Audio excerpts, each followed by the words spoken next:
The nurse is providing discharge teaching for a parent of a school-aged client who is diagnosed with asthma. Which parent statement indicates successful understanding? Okay, guys, here's what you need to look at. We're going to take that first sentence and remember that last sentence is the final tweaking and focusing of your brains. So the nurse, that's me, is providing discharge teaching for a parent of a school-age client who is diagnosed with asthma. So what's particular about this patient? They are school-age and they're diagnosed with asthma. So which parent statement indicates successful understanding? So make sure when you're going through these answer choices, you're asking yourself, does this indicate understanding? Does this indicate understanding of asthma? Does this indicate understanding of asthma? Now, as you eliminate questions, because we want you to use your scratch paper with the numbers 1, 2, 3, and 4, make sure you force yourself to say why you're eliminating that answer choice. So pause the video, work through the question on your own, and then come back. We'll walk through it together.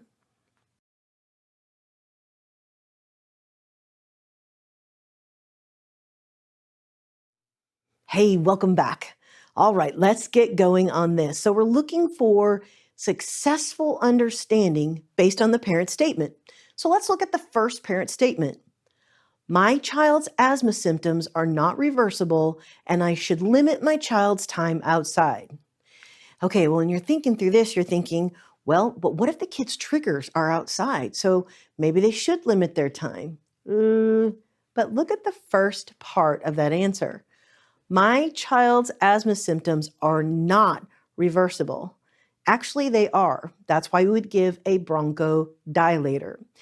Now, you don't want to so much limit the child's time outside, just try to limit the child's exposure to potential asthma triggers. They'll have to figure out which ones irritate the child's asthma the most and help them avoid those. But we want kids to be active. We want them outside, not always in front of a screen. We want them to be active, using their muscles and having a great time. So number 1, you're out. Main reason? The symptoms are reversible. That does not indicate successful understanding by this parent. Number 2, let's look at their second statement. The characteristics of asthma are bronchodilation and increased mucus. Yeah, there is a ton of mucus with asthma sometimes, right? Just gross, but look at that word. This is how the elves roll. This is the kind of stuff they do, right? Those NCLEX elves that write the question. Look at that B word, bronchodilation. They're expecting, if you read this answer choice too quickly, your brain will just see that as bronchoconstriction and pick that answer. If that happened to you, easy fix. Slow down when you're looking at these answer choices and think about what they really mean. Yes, the characteristic of asthma is increased mucus with an attack, but it's there you go, constriction. So number 2, that parent statement does not indicate successful understanding. Number 3, parent statement number 3. If my child has an asthma attack, I should give them their corticosteroids immediately. Okay, well, if they have an asthma attack, we do want them to get their medication, but corticosteroids is not what I'm going to reach for first. I'm going to give the child their rescue inhaler. Their short-acting, right? Their SABA. Short-acting beta-2 adrenergic agonist is an example of a rescue inhaler.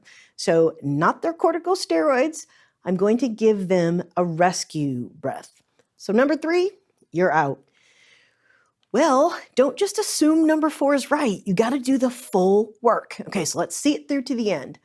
The fourth statement made by this parent, does it successfully demonstrate understanding?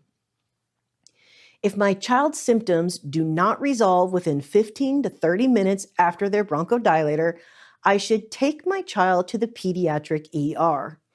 Well, let's think through that. Okay, if the symptoms don't resolve within 15 to 30 minutes, there's a number. Is that appropriate? Yes, it is. So if the symptoms don't resolve within 15 to 30 minutes after they've had their bronchodilator, according to the healthcare provider's plan, absolutely they should take that child to the pediatric ER. This is considered status asthmaticus. That means if the regular medications and treatments that they've laid out with their healthcare provider don't work, you need to up the ante, right? You need to go to a level of care where a healthcare provider can see that child directly and provide direct care. All right, how'd you do? Did you pick up that I'm looking for successful understanding, so I'm looking for something that's correct or safe for this particular client? Did you get the question right? Hey, if you did, I'm telling you, it's time to celebrate. You need to celebrate every victory that you have while you're preparing for your NCLEX exam. If you got it wrong, what tripped you up? What did you miss? Is there something you need to write in your NCLEX notebook? So stay with us. Keep answering questions. I promise you will get better at this. Remember, preparing for exams is a marathon and not a sprint. So see you in the next question.